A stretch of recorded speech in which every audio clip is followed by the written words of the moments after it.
What's up, everyone? Today we're going to be taking the largest supercharger I can get my hands on. We're going to slap it right on that Supra. Why? Because why not? Hey kid,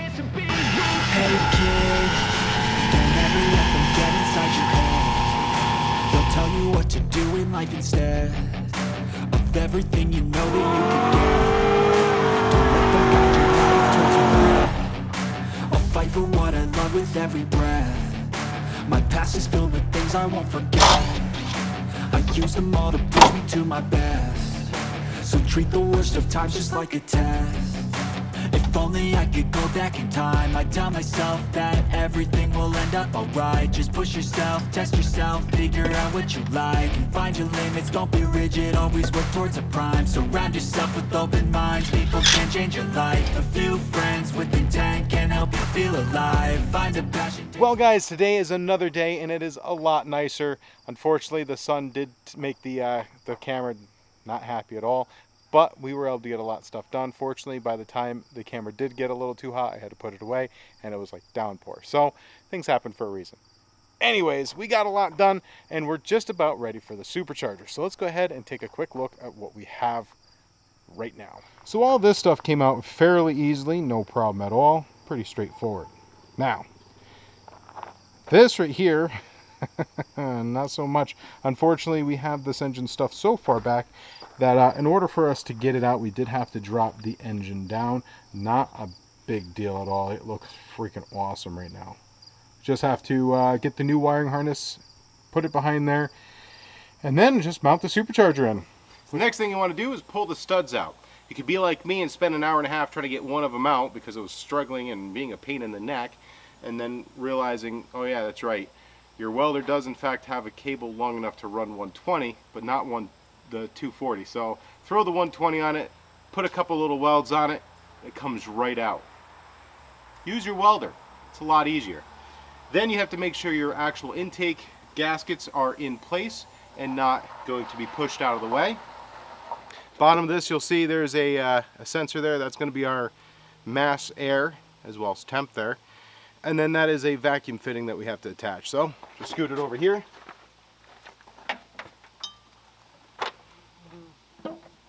Now they recommend that when you put your vacuum hose on this sucker,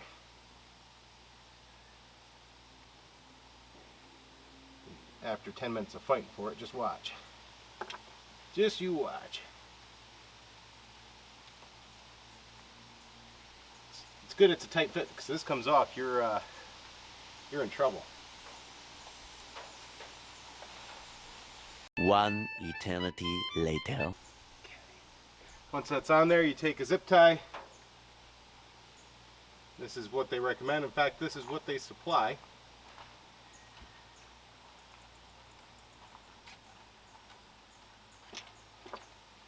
And you just plug this in to your sensor down below.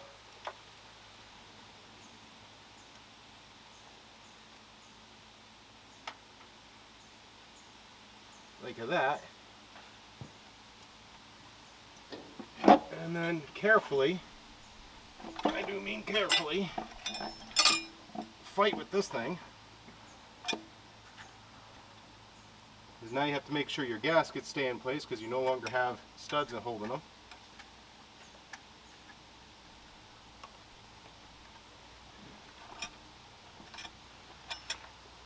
And now you have a fuel rail in the way.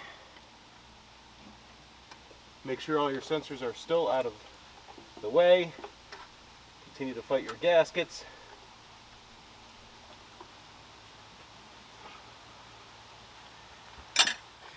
So something I did very early on was to put the engine as far back and as low as humanly possible in this car. And without the supercharger, it fits absolutely perfect. With the supercharger, unfortunately, it was very painful, but I did have to knock the pinch weld out of the way.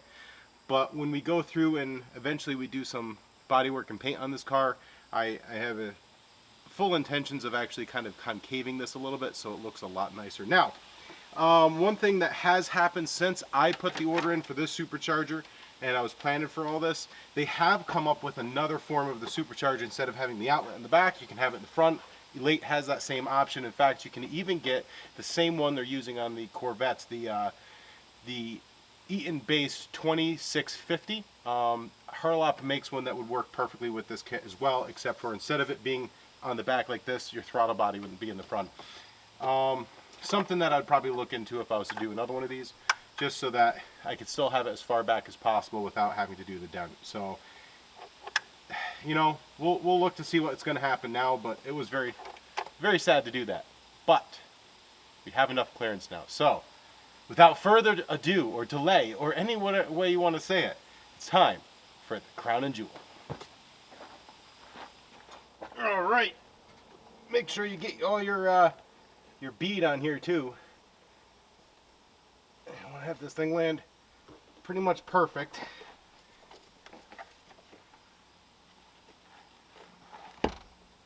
Like so.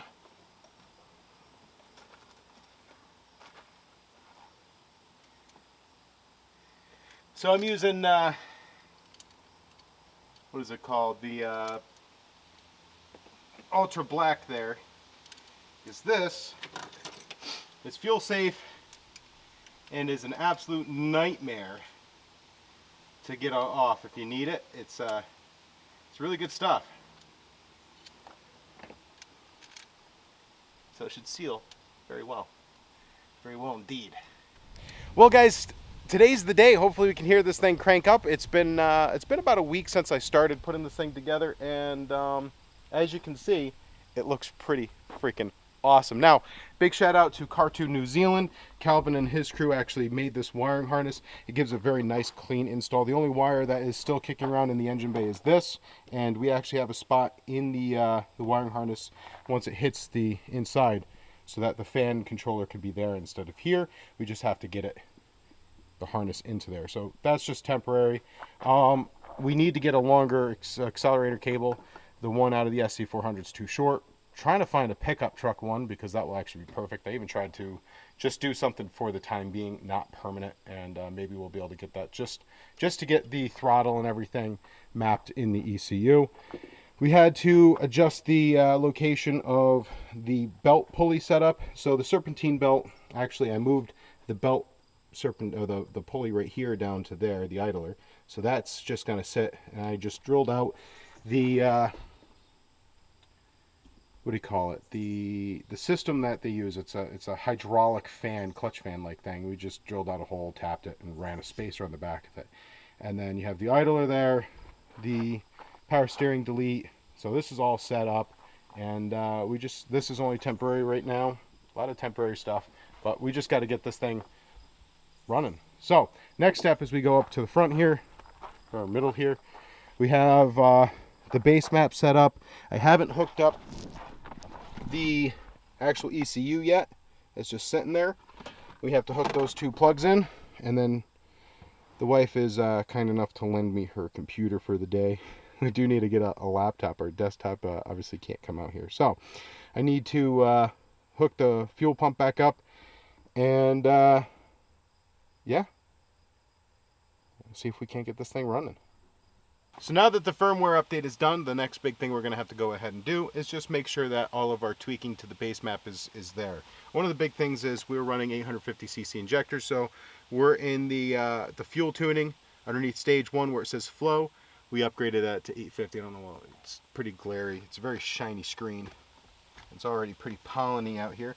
And then we have our battery voltage, what it will do with flow rate. That came with the injectors. We updated that on here, and then it's just a matter of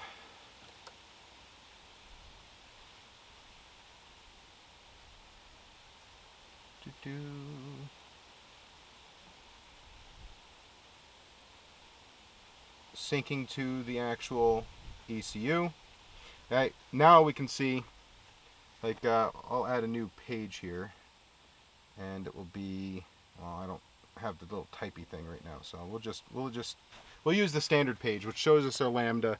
It shows us everything, including our voltage and stuff. So right now we have 12.17 volts, and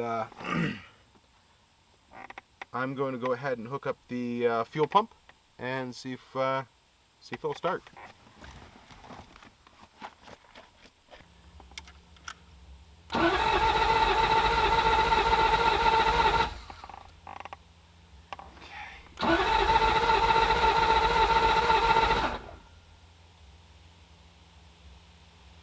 Let's see if I can't get the throttle to be open a little bit more.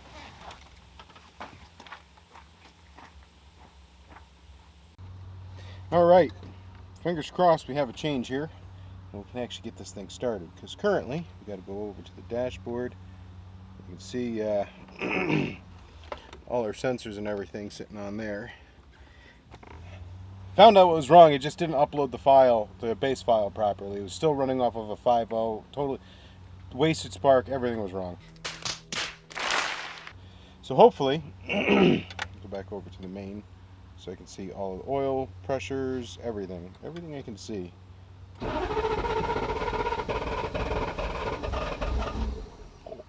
Oh guys, it's almost there.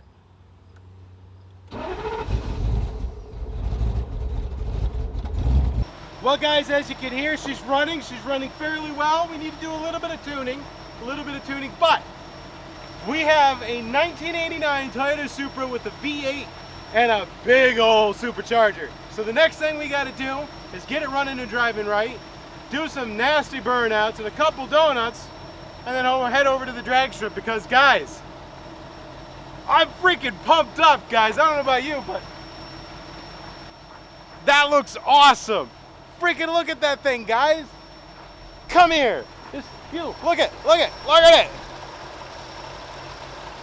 How often do you get to see a Toyota Supra with a V8 and a big old supercharger on it? Here Dodge is sitting here coming around with this electrified Challenger, petrol baby, gas, 95 octane, 109 MSVP, which is like 105 octane. We're gonna freaking have so much fun.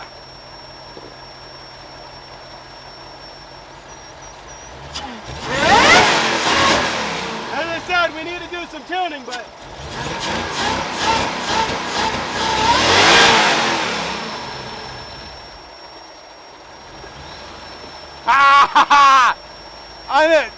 I have no other words other than that's freaking awesome.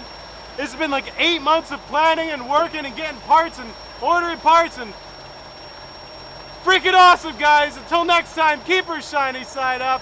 You're awesome. God bless.